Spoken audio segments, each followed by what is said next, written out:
हाय, hello, नमस्कार. पंचपक्वान्नच्या नवीन व्हिडिओमध्ये मी विद्या तुमचं सहर्ष स्वागत करते.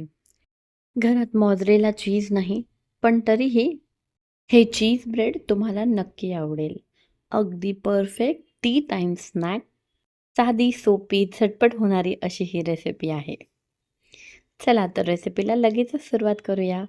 मी इथे साधारण 2 ते 3 चमचे इतकं बटर मेल्ट करून घेतलेलं आहे. त्यामध्ये 1 चिमूट ऑरिगॅनो आणि 2 चिमूट चिली फ्लेक्स घातला आहे. तुम्हाला हवं असल्यास तुम्ही यात गार्लिकही घालू शकतात. पण मी नेमकंच यात गार्लिक घालायचं विसरले आणि जेव्हा बेक करायला ठेवलं, तेव्हा लक्षात आलं काहीतरी राहिलंय. मग कळलं की यात गार्लिक घालायचा राहिला. परंतु गार्लिक न घालताही आपला चीज बटर ब्रेड खूप छान लागला. अशी ही युनिक रेसिपी नक्की ट्राय करा. मला आत्ता इतकं हसायला येतं आहे, की मी चीज गार्लिक ब्रेड बनवायला घेतल्यानंतर गार्लिक कसं विसरू शकते? एनिवेज, आता आपण ह्या पावामध्ये मधोमध असे होल करून घेणार आहोत आणि त्यामध्ये चीज क्यूब घालणार आहोत. मी एका चीज क्यूबचे 2 भाग केलेले आहे. अर्धा चीज क्यूब एका पावमध्ये आणि दुसरा अर्धा दुसऱ्या पावमध्ये, असं आपल्याला इथे 2 चीज क्यूब लागणार आहे.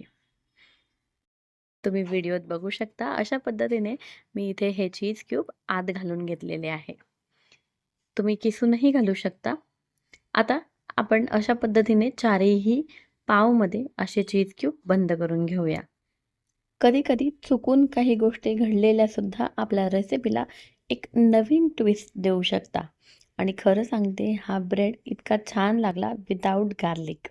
माझी ही नेहमीची सवय आहे. घरात एखादी गोष्ट नसली तर त्या गोष्टीसाठी अडून राहण्यापेक्षा त्यात आणखी नवीन काय करता येईल असं बघून मी त्या गोष्टींना ट्विस्ट द्यायचा प्रयत्न करते. तुम्हीही असंच करतात ना? मग आपण सेम आहोत. स्वयंपाकघरात नवीन-नवीन ट्विस्ट देणारी खरी गृहिणी असते. एखाद्या गोष्टीसाठी अडून राहण्यापेक्षा ती गोष्ट वेगळ्या पद्धतीने अजून कशी करता येईल, हे आपण गृहिणी नेहमीच शोधत असतो, नाही का?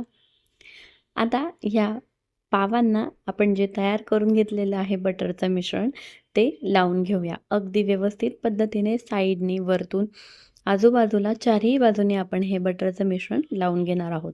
आणि ह्या पॅनमध्ये मी एका छोट्या वाटीत थोडं पाणी ठेवून हे पाव वाफवायला ठेवणार आहे.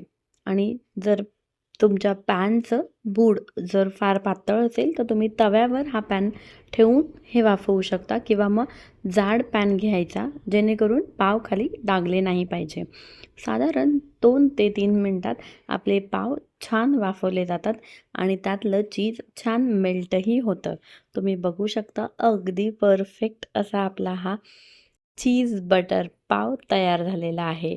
ही टी टाईम स्नॅक रेसिपी नक्की ट्राय करा आणि झालेला छोटासा ट्विस्ट लक्षात घ्या. त्यामुळे कुठलीही गोष्ट नाही घातली म्हणून टेन्शन घ्यायची गरज नाही. त्या रेसिपीला नक्कीच वेगळी चव येते. खरंच. व्हिडिओ आवडला असेल तर व्हिडिओला like, share with your friends and family. आणि जर अजूनही तुम्ही पंचपक्वान्न ऑफिशियलला जोडले गेले नसाल, तर नक्की पंचपक्वान्न ऑफिशियल टीमला साथ द्या. तुमचा सपोर्ट खरंच खूप आधार देतो आणि असेच व्हिडिओ करण्यासाठी प्रोत्साहन. Thank you.